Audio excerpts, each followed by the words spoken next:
Hoje chega hoje, gente. Eu já tô com a minha bateria lá embaixo. Tem que descansar. Vamos lá. Então, o Rabi Eleazar e o Rabi Abba e o Rabi Yossi certa vez estavam caminhando em Tiberíades para Seforis. No caminho encontraram um judeu que iniciou uma conversa citando uma aflição sobre o Egito. Veja, o Senhor cavalga em uma nuvem veloz e vem ao Egito e pequenos deuses do Egito fugirão de sua presença. Ele disse: observe isto, todos os reis e todas as nações do mundo são como nada diante do santo e bendito seja ele. Isso está em Daniel 4,32. Ele só tem que decidir uma coisa e estará feito. Então, qual é o significado da expressão Egito está chegando?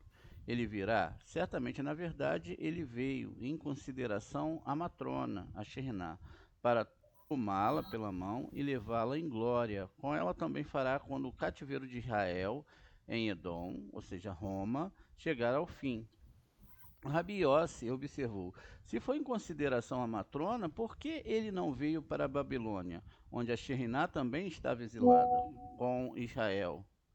É, e isso, a isto o judeu respondeu que, segundo a tradição, a razão pela qual o santo não foi totalmente revelado por sinais e maravilhas na Babilônia foi porque os israelitas tomaram para si mulheres estranhas que profanaram o sinal sagrado, a Santa Torá e a Santa Aliança, ou seja, essas mulheres estrangeiras, não é? Mas no Egito foi diferente. Eles entraram lá como puros filhos de Israel e saíram como tal. Quando terminar o exílio de Edom, ele manifestará sua glória em plenitude e levantará sua noiva do pó, dizendo-lhe: sacuda-te do pó, levanta-te, senta, ó Jerusalém, e liberta-te das correias do teu pescoço, ó filha cativa de Sião. Isso é Isaías 52, 2. Então, quem se oporá a ele? Se ele é que manda em tudo. Está escrito: e os pequenos deuses do Egito fugirão da sua presença. Os pequenos deuses não são apenas ídolos feitos de pedra e madeira, mas sim principados celestiais e divindades terrenas. Preste atenção, não são só ídolos feitos de pedra e madeira, mas sim principados celestiais e divindades, veja, terrenas.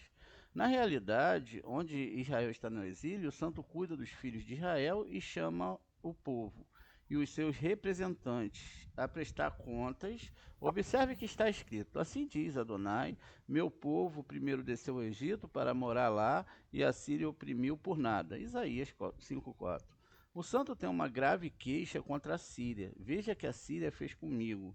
Castiguei severamente o Egito, embora ele tenha tratado o meu povo com hospitalidade quando eles vieram residir lá, atribuindo-lhes a riqueza da terra, do país de Goshen.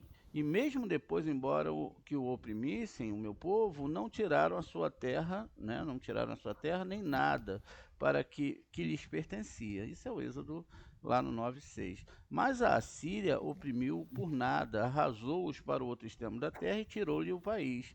E bem, se o Egito foi punido, apesar da bondade com que tratou os filhos de Israel, especialmente no início, pode certamente esperar que a Síria e Edom, na verdade todas as nações que maltrataram Israel, irão receber o castigo deles, na hora, castigo do santo, quando eles lhe manifestar a glória do seu nome, como está escrito: assim serei engrandecido e santificado e serei conhecido entre muitas nações.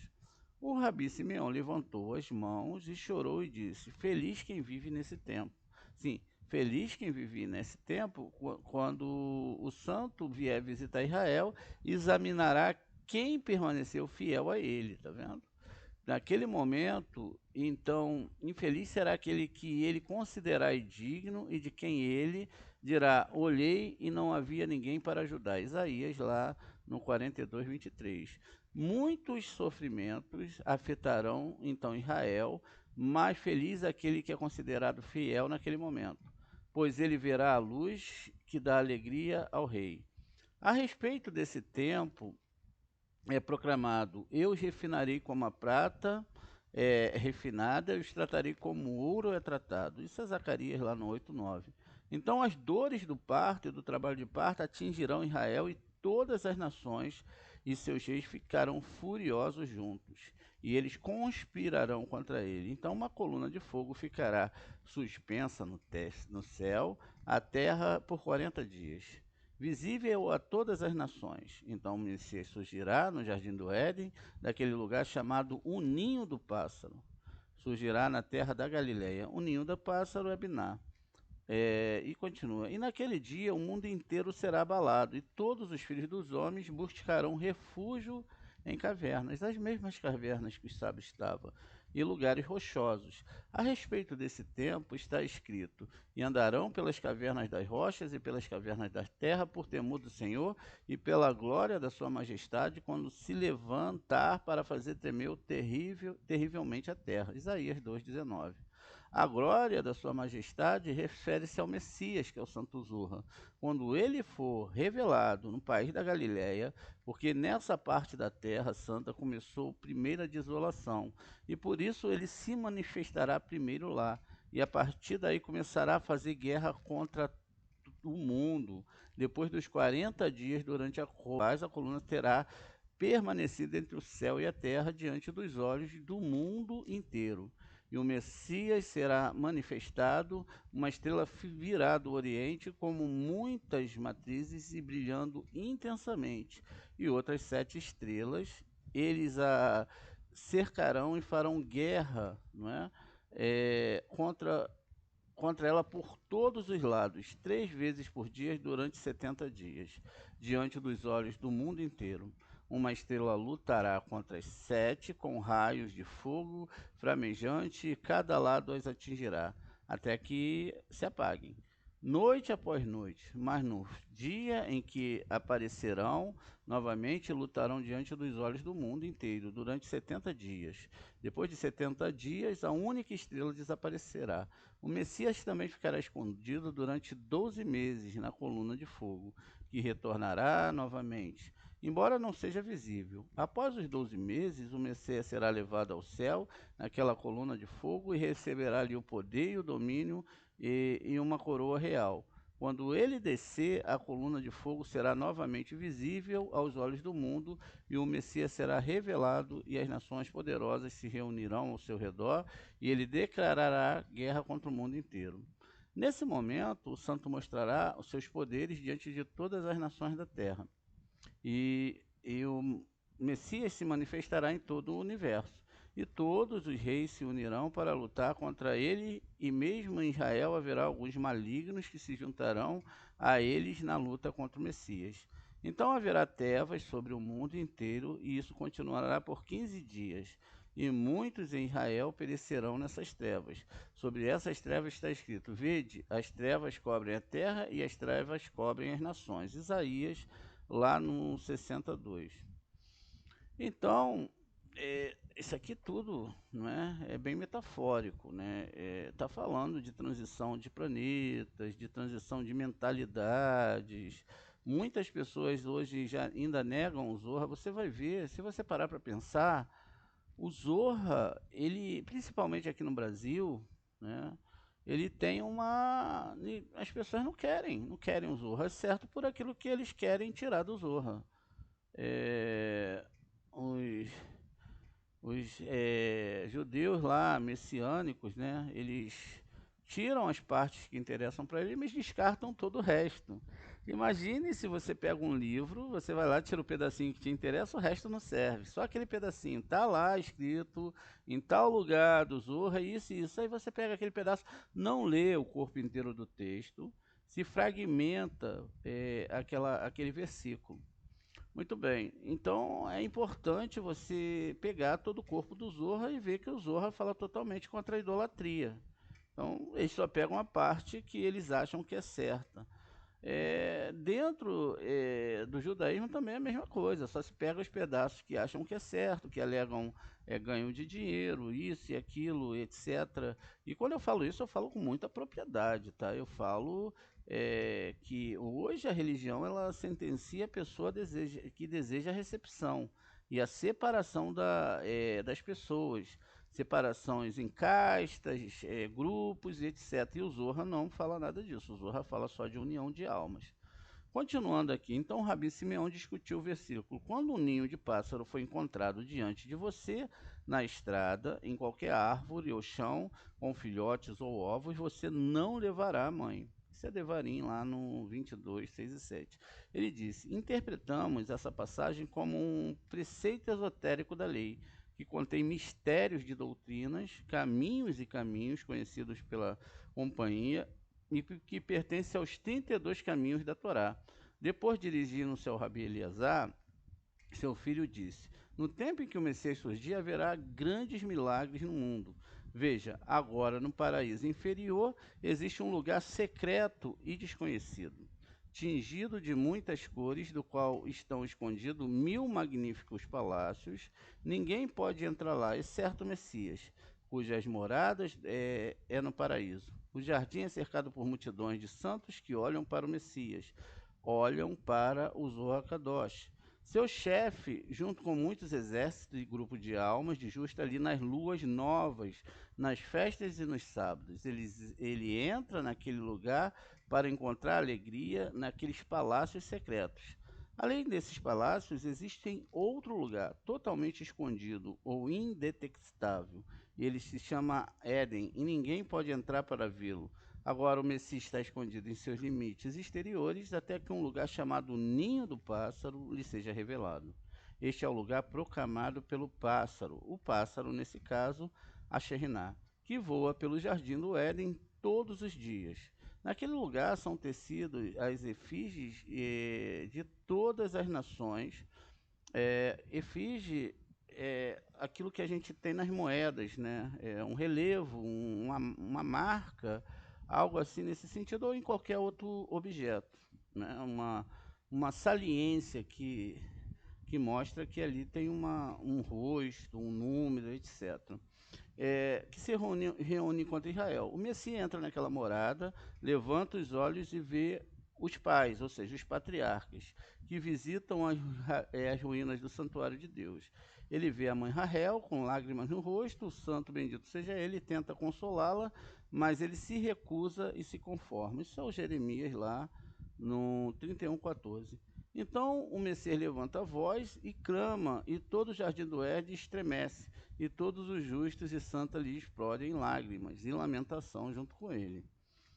Vale a pena quando a gente fala o Zohar, a gente está falando a internalidade da Torá, tá? A gente está falando da própria Torá, não é um livro, o Zohar não é um livro à parte da Torá, ele é aquilo que foi descodificado pelos sábios dentro da Torá. Quando o, quando o clamor e o choro ressoam pela segunda vez, todo o firmamento acima do jardim começa a tremer. Os ecos de clamor de 1500 miriades de hostes superiores sobem até alcançar o trono mais elevado. Então o santo bendito faz um sinal para aquele pássaro, esse pássaro e esse ninho também é Biná, que então entra em seu ninho e voa soltando gritos estranhos. Então do trono sagrado, o ninho do pássaro e o Messias são chamados 3 vezes, e ambos ascendem a lugares celestiais, e o santo jura a eles que destruirá o reino do mal, que é Roma, pela mão do Messias. Veja, o Messias que nós temos foi para dentro de Roma, né? Então, ele fortificou Roma, né? O que nós temos não. O que nós temos, quando eu digo na história geral, é o que se fortificou Roma. Então, esse Messias vem para vingar Israel, né? Ele vem, o reino do mal é o reino de Roma, para vingar Israel e dar-lhe todas as coisas boas que lhe prometeu. É, então, o pássaro retorna ao seu lugar, mas o Messias estará novamente escondido no mesmo lugar de antes. No momento em que o santo se levantar para renovar todos os mundos, veja, haverá uma renovação, e as letras do seu nome brilharem em perfeita união, o Yud com o Re e o Re com o Vav, uma poderosa estrela roxa aparecerá nos céus. A palavra roxa, depois me lembre que a gente vai falar sobre isso para vocês entenderem melhor o que está falando aqui, né? Nos céus. E no dia ele brilhará diante dos olhos de todos o mundo. Na verdade, existe uma aula lá no nosso canal falando sobre Argamã. Vocês podem ver lá. Enchendo o firmamento com luz. E nesse momento uma chama surgirá nos céus do norte. Então, o norte é Gevurá, né? E a chama e a estrela se enfrentarão durante 40 dias. E todos os homens ficarão maravilhados e ao mesmo tempo aterrorizados. E quando 40 dias se passarem, a estrela e a chama lutarão juntas à vista de todos. E a chama se espalhará pelos céus, vindo do norte, vindo de Gevurá, tentando derrotar a estrela. E os governantes e as pessoas da terra verão isso com terror e haverá confusão entre eles. Mas a estrela partirá para o sul, tá vendo? Então ela vai ir lá para Récide, vencerá a chama, e a chama diminuirá diariamente até não ser mais vista. Então a estrela abrirá caminhos luminosos em 12 direções, que permanecerão luminosos no céu. Quais são essas duas direções? Os 12 meses que nós vemos sempre, tá vendo? Essa aqui é a travessia do Mar Vermelho. Por isso que se fala que abriram-se 12 caminhos no Mar de Junco, que é em Ensof, não é? Que são esses tubos aqui diagonais, que são o que o Zorra está falando aqui. Então, continua. O luminoso nasceu por um período de 12 dias, então outro temor de 12 dias tomará conta do mundo.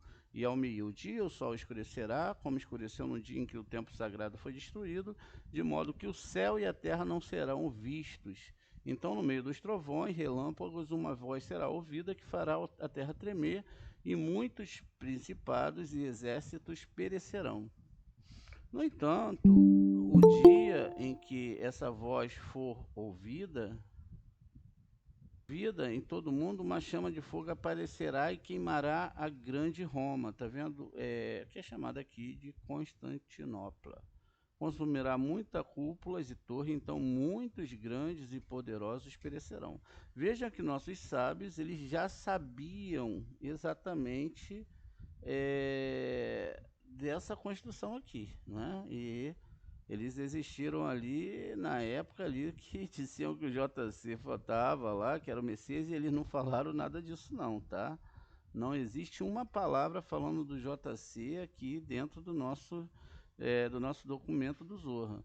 Todos se reuniram contra Israel para destruí-lo e ninguém terá esperança de escapar. A partir desse dia, durante 12 meses, todos os reis do mundo se reunirão e aconselharão e farão muitos decretos para destruir Israel. Destruir Israel é destruir todo aquele que é direto a Deus e que quer entrar na lei da doação. E prosperarão contra ele. Como foi dito, bem-aventurado aquele que viverá naquele tempo e bem-aventurado aquele que não viverá naquele tempo. E todos ficarão confusos. Ao final dos 12 meses, o monte de Judá, ou seja, o Messias se levantará, surgindo no paraíso, e todos os justos o cercarão e o cingirão com armas de guerra, nas quais estão as letras do santo nome escrito, o tetragrama. Então uma voz irromperá dos galhos das árvores do paraíso, ou seja, de todo ser humano que é uma árvore sefirótica que está com a Torá dentro dele, levantai-vos, ó santo do alto, e apresentai-vos diante do Messias, Zorra, pois chegou a hora do agricultor se unir ao seu marido, e ele deve vingá-lo no mundo e ressuscitá-lo do pó. E todos os santos lá em cima se levantarão e cingirão o Messias com armas de guerra, Abraão à sua direita, Isaque à sua esquerda e Jacó à sua frente, enquanto Moisés, o fiel pastor de todos, e os santos lhe dançará na frente do paraíso. Ou seja, Machia vem com todos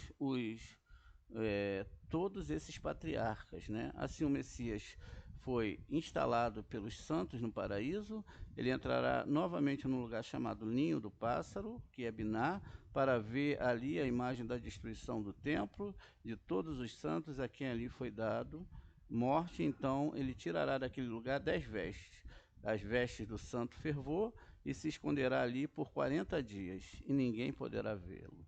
No final desses 40 dias, uma voz será ouvida do trono mais alto, chamando o ninho do pássaro, e o Messias que ali estará escondido. Então ele será levado ao alto, e quando o santo bendito seja vir, o Messias adornado com as vestes do santo fervor e cingido com armas de guerra, ele o pegará e o beijará na testa. Nesse momento, 390 firmamentos começarão a tremer. O santo ordenará que se aproxime um de seus firmamentos, que está esperando desde os 6 dias da criação. Tirará um certo templo que estará naquele firmamento, uma coroa escrita com santos nomes, e esta foi a coroa com que o santo se adornou quando os israelitas atravessaram o Mar Vermelho, o Mar de Juncos. E ele se vingou de todos os carros de Faraó e dos seus cavaleiros. Com a mesma coroa, ele coroará o Messias. Assim que for coroado, o santo pegará e o beijará como antes. Toda a multidão santa e todos os exércitos santos o cercarão. E lhe darão presentes maravilhosos, e ele se adornará com todos eles. Então ele entrará em um dos templos e olhará para todos os anjos superiores, que são chamados dos aflitos de Sião, porque choram continuamente pela destruição do templo sagrado. Mais uma vez, eu convido vocês para verem o templo sagrado segundo a ótica do Zohar lá no nosso canal. O que é o templo? Esses anjos lhe darão um manto vermelho escuro para que ele possa começar seu trabalho de vingança. O santo esconderá novamente no ninho de pássaro e lá permanecerá por 30 dias. Depois de 30 dias, eles adornará novamente com aqueles ornamentos acima e abaixo, e muitos seres sagrados cercarão. Então todos verão uma luz que se espalhará no firmamento até a terra, e durará 7 dias. E ficarão maravilhados e não entenderão. E só os sábios, veja, só os sábios entenderão. Aquele assunto que foi discutido lá em cima, porque eles já terão estudado e entenderão. Bendita é a parte daqueles que são adeptos da ciência mística. Durante todos os 7 dias, o Messias será coroado na terra. Qual os 7 dias, né? A gente sabe. Final dos milênios, onde isso acontecerá. A propósito, é o símbolo, é o túmulo de Raquel, que fica no cruzamento da estrada. Ela dará boas notícias à mãe Raquel e confortará ela, e se deixará consolar, e se levantará e o beijará. Então a luz se moverá daquele lugar e ficará sobre Jericó, a cidade das árvores. E o Messias será encontrado escondido na luz do ninho de pássaro durante 12 meses. Depois dos 12 meses, aquela luz irá para entre o céu e a terra, no país da Galiléia, onde começou o cativeiro de Israel. E ali será revelada a partida da luz do ninho de pássaros, e retornará ao seu lugar. Naquele dia, toda a terra será abalada de uma ponta a outra, e assim todos saberão que o Messias foi revelado no país da Galiléia. E todos aqueles que são diligentes no estudo da Torá, né? Ou seja, veja, aqueles que são diligentes no estudo da Torá, e haverá poucos no mundo, tá vendo? E reunirão em torno delas. Haverá poucos, e o seu exército ganhará força através do mérito das crianças na escola, simbolizado pela palavra Efroá, pintinho, Devarim 22:6. E se não existir tal pintinho naquela época, será através dos méritos das crianças, os ovos. Isso é Devarim 22:6. Os que são desmamados do leite, separados dos seios, Isaías 22:9, em mérito do qual a Sheriná habita no meio de Israel no exílio. Visto que, de fato, haverá poucos homens sábios naquele tempo, isto é, o que será implícito na palavra, e a mãe sentada sobre os pintinhos ou sobre os ovos. O que, se interpretado alegoricamente, significa que não cabe à mãe liberá-los do exílio, mas o Rei Supremo, porque são os pequenos e as crianças que amamentam que darão força ao Messias. Então a Mãe Suprema, que está sentada sobre eles, será movida para cima em direção ao seu marido. Ela permanecerá por mais 12 meses, então aparecerá e levantará do pó. Naquele dia levantarei o tabernáculo de Davi que caiu. Isso é Amós 19:11. Nesse dia o Messias começará a se reunir. A linguagem aqui, na verdade, ela diz sobre a apresentação dos Zohar, diz sobre sabedoria. Por isso que no livro de Daniel está falando sobre essa sabedoria, que o Zohar irá brilhar na cabeça e na mente das pessoas. Se nós pegarmos o aspecto que nós tínhamos antes do Zohar, pode ser os alunos mais recentes. E os aspectos que as pessoas têm Tem pessoas que falam assim, poxa, Moré, eu já avancei anos e anos de aprendizagem, eu já dei pulos aqui no nosso estudo através do Zorra, que eu nunca tinha conseguido imaginar nem sequer essas coisas que são faladas aqui. Então, veja, a sabedoria vai chegar, o Zorra vai chegar, e as pessoas vão entender. Só que existiu uma coisa aqui muito séria que nós lemos. Naquele dia terão poucos sábios, poucos estudantes da Torá. Por isso que vai haver toda a calamidade, como nós entendemos, que os poucos estudantes serão aqueles que manterão o mundo de pé. Olha que responsabilidade. Gente, agora nós paramos para pensar e vamos fazer uma análise. Se é assim, como que essas grandes religiões estão certas? Como é que pode ter bilhões e bilhões de pessoas é, não é, sentenciadas a essas ideias? Aqui diz que são poucos. Naquele dia as pessoas vão pegar todos esses shows que são feitos por aí, todos esses artefatos que são usados, microfones, gritarias, sabe, dinheiro que foram queimados com essas religiões, e aí eles vão ver os sábios lá estudando a Torá e lendo uma letrinha, Bereshit, Bara Elohim, Hashamayim, Haaretz, e aprendendo profundamente as letras sobre os mundos espirituais, como fazer a coisa certa, como organizar a sua alma. Enfim, a coisa vai ser uma loucura, porque não vai estar dentro das grandes massas. E quem sabe não serão os nossos bisnetos, nossos trinetos. É isso? Que assim, se eu não estiver falando errado, me corrijam, por favor. Quem sabe? Basta nós nos dedicarmos a isso. Veja como tudo é muito, né? Muito certo, muito exato dentro da Torá. E aí os cativos de um extremo ao outro do mundo, se algum dos teus for banido até o fim do céu, lá o Senhor teu Deus te reunirá, de lá te levará. Então veja, mesmo aqueles que estiver longe, ele vai te reunir, aquele que estuda, que honrou essa Torá. Veja, antes dele chegar nesse nível, ele sofreu, ele passou por acusações, ele foi perseguido por tudo que era forma, alguns morreram, alguns foram sentenciados, não conseguiram produzir Torá nesse mundo, alguns ficaram isolados, alguns estão isolados entre toda a idolatria. E veja aqui. E aí Deus falou que lá de lá ele te levantará, ele te levará. A partir desse dia, o santo, né, realizará para Israel todos os sinais e prodígios que realizou no Egito. Como nos dias da tua saída da terra do Egito, lhe mostrarei prodígios. Veja, isso é Miqueias 7, 15. E aí, gente, a gente vê, né, a gente para por